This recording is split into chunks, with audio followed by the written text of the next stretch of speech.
Britain does villages rather well. Stone cottages and church spires, country lanes winding through green valleys, the kind of places that appear on biscuit tins and retirement brochures. But some villages never made it onto postcards. Scattered across these islands are communities where something happened, not ghost stories, not folklore passed down through generations. Real events, documented tragedies, official inquiries that named the guilty and the dead. These are places where the land itself seems heavier, where memorials stand in village squares, where elderly residents still remember the day everything changed. Over the coming minutes, we will visit 15 villages that never recovered from tragedy. We will name the dead where records allow. We will read from government reports and survivor testimony. This is not entertainment. This is remembrance. And we begin on the Devon coast, where the ruins of a fishing village still emerge at low tide. Hallsands sits on the South Devon coastline near Start Bay. Or rather, what remains of Hallsands sits there. Stone walls and empty windows, collapsed roofs open to the sky, fireplaces suspended in mid-air where floors have fallen away. A village that was murdered by the government and left to rot.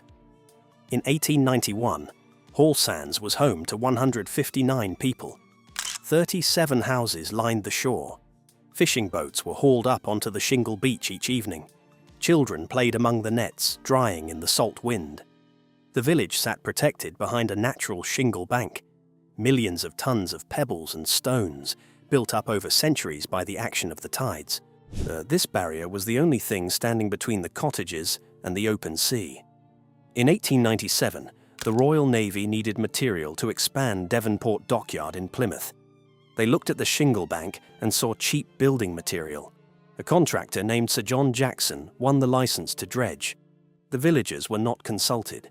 They woke one morning to find ships anchored offshore and machinery tearing at their beach. For nearly 5 years, the dredgers removed approximately 650,000 tons of shingle. The protective beach dropped by 12 feet. Storm damage began almost immediately. Cracks appeared in cottage walls. The sea wall started to crumble. Fishermen watched their livelihoods being loaded onto barges and shipped away. In 1902, the fishermen physically prevented the dredgers from landing. They stood on their beach with whatever tools they had and refused to move. Government revoked the license 1 week later. It was already too late. On Friday, the 26th of January 1917, easterly gales combined with exceptionally high tides. The sea walls finally gave way. Residents fled in the darkness as waves crashed through their front doors. By the end of the year, only one house remained habitable. The last resident, Elizabeth Pritterjohn, stayed until her death in 1964. She lived alone among the ruins for nearly 50 years, watching her village crumble around her. She became a local landmark herself. Visitors would see her walking among the ruins, the last inhabitant of a dead village. The government inquiry found dredging entirely responsible. Then, they refused to release the report. A local newspaper summed it up better. The beach went to Devonport, and the cottages went to the sea. Today, you can visit a viewing platform above the ruins. At low tide, you can see collapsed walls and the outline of streets where children once played. Starfish cling to what were once kitchen hearths. Seaweed grows where families gathered for meals. The ruins are most visible at dawn when the retreating tide reveals foundations that spent the night underwater. Moving north into the Welsh valleys, we find communities where tragedy unfolded across decades. Villages built around collieries that were deliberately closed. Communities that watched their purpose being stripped away year by year. And the miners' strike of 1984 to 1985 remains the most bitter industrial dispute in modern British history. But what followed the strike was worse. Before the strike, there were 174 deep coal mines in the United Kingdom. By 1994, only 15 remained. The closures happened quickly. A colliery that had employed 500 men would receive notice. Within months, the pithead would fall silent. The winding gear would stop turning. Men who had worked underground since leaving school found themselves standing in dole queues. Close a pit, kill a community. That was the slogan. It proved prophetic. At Grimethorpe Colliery in South Yorkshire, the miners marched back accompanied by the village brass band. Families lined the streets, many in tears. They had endured 12 months of hardship, police charges on picket lines, neighbours who had crossed the picket becoming strangers, debt collectors at doors while strike pay barely covered food. The pit closed in 1993, 8 years after the strike ended, 8 years of fighting to save jobs that were taken anyway. The brass band survived. It became famous through the film Brassed Off. The community fell into severe deprivation. Young people left because there was nothing to stay for. Those who remained did so because they had nowhere else to go. House prices collapsed. Shops closed one by one. The working men's club that had been the heart of community life struggled to stay open. Drive through these valleys today and you will see boarded-up shops on high streets that once thrived. Working men's clubs converted to flats or demolished entirely. Pit wheels mounted on plinths as monuments to industries that no longer exist. The villages still exist on maps, but something vital was taken in the 1980s and never returned. Now we come to villages that were stolen by the government and never given back. Imber sits in the heart of Salisbury Plain in Wiltshire. It is mentioned in the Domesday Book. Saxon documents reference the settlement as far back as 967. For nearly 1,000 years, families farmed this land. They baptized their children in the same font their great-grandparents had used. They buried their dead in the same churchyard. On the 1st of November 1943, villagers were told their homes were needed for American troops to practice street fighting. They were given 47 days to leave. They were promised they could return in 6 months. Imagine packing 1,000 years of continuous habitation into 47 days. Farmers had to sell livestock at whatever price they could get. Furniture that had been in families for generations was loaded onto carts. Elderly residents who had never lived anywhere else were told to find somewhere new. The war ended in 1945. They never went back, despite petitions, despite protests, despite marches and newspaper campaigns and questions in Parliament. The Ministry of Defence found it easier to keep the village than to restore it. Today, Imber remains inside a military firing range. The Church of St. Giles still stands, maintained by volunteers permitted access on specific days. The surrounding buildings are ruins. Bullet holes pock the walls. Tank tracks have carved ruts through what were once gardens. The village pub sign still hangs, advertising ales to customers who will never come. Imber is still counted in census records. The population is recorded as 0. 40 miles away on the Dorset coast, Tyneham tells an almost identical story. In November 1943, residents received orders to evacuate for D-Day training. 225 people were given 28 days to leave. Less than a month to abandon homes that families had occupied for centuries. The last person to depart left a note pinned to the church door. It read, "Please treat the church and houses with care. We have given up our homes where many of us lived for generations to help win the war to keep men free. We shall return one day." They never returned. If the government found reasons to keep the land, training needs, security concerns, administrative complications, always another excuse. Peter Wellman was the last surviving resident of Tyneham. He died in May 2025, aged 100, in Swanage. He spent 82 years waiting to go home. He never made it. The schoolroom at Tyneham has been preserved as a museum. Exercise books still sit on desks. Maps still hang on walls. A lesson interrupted in 1943, frozen in time. The blackboard still shows the date of the final class. The children who sat at those desks are all gone now. Perhaps the most bitter requisitioned community lies in North Wales, beneath the waters of Llyn Selyn Reservoir. Capel Selyn was a farming village in the Tryweryn Valley. In the 1950s, it was one of the last Welsh-only speaking communities in the country. 67 people lived there. They spoke Welsh at home, at chapel, in the fields. Their children learned Welsh nursery rhymes. Their hymns were Welsh. Their gravestones were carved in Welsh. Liverpool Corporation wanted water. The protests that followed united Wales in a way nothing had for generations. 35 out of 36 Welsh members of Parliament voted against the Reservoir Bill. The 36th abstained. 125 Welsh local authorities formally opposed the plan. Petitions gathered tens of thousands of signatures. The bill passed anyway. English votes outnumbered Welsh objections. A community that had existed for centuries was condemned by legislators who would never see it. 48 residents lost their homes. The chapel was demolished. The post office was torn down. The school where children had learned was erased. The graves were exhumed, bodies lifted from ground where they had rested for generations, relocated to higher ground where the water would not reach them. The valley was flooded in 1965. Water covered everything. The places where children had played, the fields where farmers had worked, the paths where lovers had walked, all beneath the surface. During droughts, remnants of the village emerge from the reservoir. Stone walls rise from the mud. Foundations appear like bones breaking through skin. Photographers come to document what the falling water reveals. Then the rains return, and Hallsands disappears beneath the surface once more. The words, Cofiwch Drywerin, remember Trywerin, appear painted on walls throughout Wales. The original slogan was painted on a wall near Llanrhystud in 1965. It has been vandalised and repainted many times. Other versions have appeared across the country. The message persists.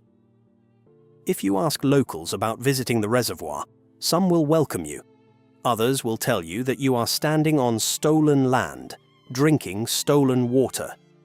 Both responses are accurate. Hallsands was not unique.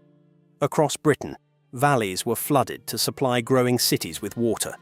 Communities were scattered. Histories were erased. The pattern repeated wherever reservoirs were needed. In Derbyshire, the villages of Derwent and Ashopton lie beneath Ladybower Reservoir. They were flooded in 1943 and 1945 respectively. The spire of Derwent Church remained visible above the waterline for years, a Gothic finger pointing accusingly at the sky. It was eventually demolished because authorities feared it would attract visitors who might drown trying to reach it. They removed the landmark rather than risk the liability. During the drought of 1976, the reservoir level dropped dramatically. Foundations emerged, streets reappeared. Visitors walked where their grandparents had lived. Then the rains returned and the water rose, and the villages vanished again. The same thing happened during the drought of 1995, and again in 2018. Each time, the dead village surfaces.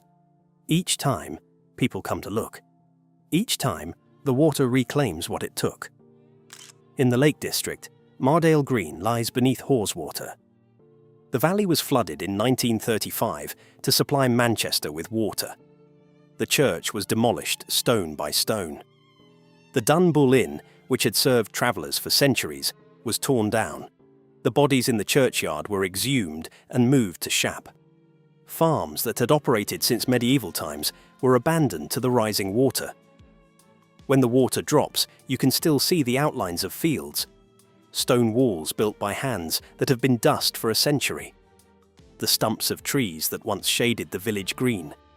Foundations of buildings where families lived and died and were buried and then dug up and moved because Manchester needed water. The drowned villages surface during droughts like accusations. They remind us what lies beneath the smooth water. They show us the cost of what we take for granted when we turn on a tap. And now, we turn to catastrophes that arrived in sudden, devastating moments. On the 2nd of November 1925, the Upper Conwy Valley experienced the last fatal dam collapse in British history. Dolgarrog was a small village built around an aluminium works. Above it sat two reservoirs. The upper dam at Llyn Eigiau had been constructed cheaply. Reports revealed the wall was filled with large boulders and junk, including sections of railway line. The original contractor had abandoned the project, complaining about cost-cutting. His warnings went unheeded. That evening, heavy rainfall pushed the dam beyond its limits. Millions of gallons surged downhill, overwhelming the smaller dam below. The flood hit Dolgarrog at 9:15 in the evening. 10 adults and 6 children lost their lives. The settlement of Porth Llwyd was completely destroyed. Boulders weighing hundreds of tons were carried down the mountain by the force of the water. Some of them still lie where the flood deposited them, too heavy to move. They serve as silent markers of the water's path. More villagers would have died if not for a stroke of fortune. The local theatre was showing a film that evening. Much of the population was inside on higher ground. The darkness outside hid the flood until it had passed. They emerged to find their village transformed. The disaster led directly to the Reservoir Safety Provisions Act of 1930, new standards for dam construction and inspection across the country. Dolgarrog paid for safer reservoirs with 16 lives. 27 years later, another flood devastated another community. Lynmouth sits where the East and West Lynn rivers meet the Bristol Channel. In August 1952, it was a picturesque resort town. Hotels advertised sea views. Tourists walked the harbour front eating ice cream. On the 15th of August, a storm of tropical intensity broke over Exmoor. 229 millimetres of rain fell on soil already saturated from a wet summer. The water had nowhere to go except down into the valley. The West Lynn reached 60 feet above its normal level. 34 people died. More than 100 buildings were destroyed. Cars were swept out to sea. Bridges collapsed. The harbour was filled with debris. 420 people were made homeless in a single night. It remains the largest loss of life from a river flood in British history. Survivors describe the sound. A roaring that seemed to come from everywhere, houses collapsing in the darkness, screams cut short by the water. The town you visit today is largely a reconstruction. Built in the years after the flood, the rivers have been deepened and diverted. Flood defences line the banks, but every August, on the anniversary, the town remembers what the water took. On the Suffolk coast, a different kind of loss has played out for 800 years. Dunwich was once one of the largest ports in medieval England. 8 churches served the population. 3 chapels ministered to the sick and dying. Over 3,000 people lived within its walls. Ships from across Europe anchored in its harbour. Today, the population stands at around 120. The medieval town lies beneath the North Sea. Coastal erosion has been claiming Dunwich since great storm surges in the 13th century. The process has never stopped. Each year, more of the coastline crumbles. What draws attention is what locals report hearing during storms. The sound of church bells ringing from beneath the waves. The reports persist across centuries, documented in parish records dating back to the 1600s. Fishermen who work these waters do not discuss it. They hear the bells. They keep fishing. They do not speculate about what causes the sound. Dunwich is still falling. The cliffs continue to collapse. Visit and you walk on ground that will not exist in another century. The sea has been patient. It will finish what it started. In Derbyshire, we find a village that chose tragedy rather than spread it further. Eyam sits in the Peak District. Stone cottages line steep lanes. In summer, roses climb cottage walls. It looks like every other Peak District village. It is not. In 1665, the plague arrived in a bundle of cloth sent from London. The village tailor ordered fabric for his customers. When his assistant, George Vicars, spread the cloth by the fire to air it, he found it infested with fleas. He developed a fever within hours. Swellings appeared on his neck and armpits. He died on the 7th of September. The infection spread. More villagers developed symptoms. Panic began to set in. People wanted to flee, to run to neighbouring villages where the sickness had not yet reached. The rector, William Mompesson, persuaded his parishioners to stay. They imposed a voluntary quarantine. They drew a boundary approximately 1 mile in diameter around the village. No one would cross it. No one would leave. The plague would not spread to surrounding communities. For 14 months, the people of Eyam lived and died inside that boundary. By the time the outbreak ended, at least 260 of the village's 800 residents were dead. Some families were wiped out entirely. Houses stood empty. Fields went untended because no one remained to work them. Elizabeth Hancock buried 6 of her children and her husband in 8 days. There was no one to help her. The grave diggers were dead. The neighbours were dead or dying. She dragged the bodies of her family to the edge of her farm and dug the graves herself, one after another. 6 children, and the man she had married. She dug in silence. She had no tears left. People from the neighbouring village of Stony Middleton watched from a distant hill. They could see her working. They could not cross the boundary to help. They could only witness. The Riley graves still stand on that hillside. 7 small mounds marking where Elizabeth Hancock buried everyone she loved. The grass grows thick over them now. Wildflowers bloom there in spring. Visitors leave small stones on the graves. A gesture of respect that crosses centuries. Eyam saved countless lives in surrounding villages. The percentage of deaths within Eyam exceeded even London during the Great Plague. They chose to die rather than spread death. They kept their promise. In the Yorkshire Wolds, Wharram Percy is a deserted medieval village, empty since the early 1500s. Stone foundations mark where houses once stood. The ruined church still has walls standing. Researchers found evidence that villagers had mutilated bodies after death. Bones showed signs of deliberate breakage, burning, decapitation. The remains were not treated with care. They were treated with fear. The academic interpretation suggests practices to prevent the dead from walking, what medieval people called revenants, corpses that refused to stay in their graves. The villagers of Wharram Percy were afraid of their own dead. We do not know what drove them to this. What did they witness that made such measures necessary? What walked in this village after dark? The questions have no answers. The village has been empty for 500 years. Only the mutilated bones remain to testify. Pendle Hill rises over the Lancashire landscape. In 1612, 12 people from surrounding villages were accused of witchcraft. 10 were hanged at Lancaster Castle on a single day in August. The accused were mostly poor, mostly elderly, mostly female. They were healers and beggars and lonely old women who talked to themselves. Elizabeth Southerns, known locally as Demdike, was around 80 years old and blind. She died in prison before her trial. Anne Whittle, called Chattox, was her neighbour and rival. Their families had feuded for years. The accusations gave old grudges new power. Children testified against their own grandmothers. A 9-year-old girl named Janet Device gave evidence that helped condemn her mother, her brother, and her sister. She had been coached by magistrates. She said what they wanted to hear. The evidence would not survive scrutiny in any modern court. Confessions obtained through exhaustion, testimony from children and rivals with personal grudges, impossible accusations about murder by magic. They hanged anyway. 10 people on a single scaffold. Their bodies were not returned to their families. Walking those paths today, you walk where they walked. The fields look peaceful.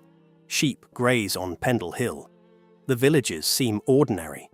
But this is ground where neighbours condemned neighbours to death for crimes that cannot exist. St Kilda is an archipelago 40 miles west of the Outer Hebrides. For thousands of years, people survived on these wind-blasted islands. They ate seabirds and their eggs. They grew what crops the thin soil would support. They lived at the edge of what was possible. In 1930, the remaining 36 residents requested evacuation. Survival had simply become too hard. A condition called the 8-day sickness killed most newborns within their first week of life. Mothers watched their babies sicken and die. Generation after generation. Modern analysis suggests tetanus from traditional practices, but the islanders only knew that their children died. Winter storms could cut them off for months. No boats could land. No supplies could arrive. They survived on what they had stored, or they did not survive at all. The population had been declining for decades. Young people left when they could. Those who remained grew older. Eventually, there were not enough hands to do the work that survival required. On the 29th of August 1930, HMS Harebell evacuated the final residents. They carried their few possessions. They left their dogs behind. The animals were shot after the evacuation. There was no one left to care for them. The stone houses still stand on St Kilda. Their roofs have fallen in, but the walls remain.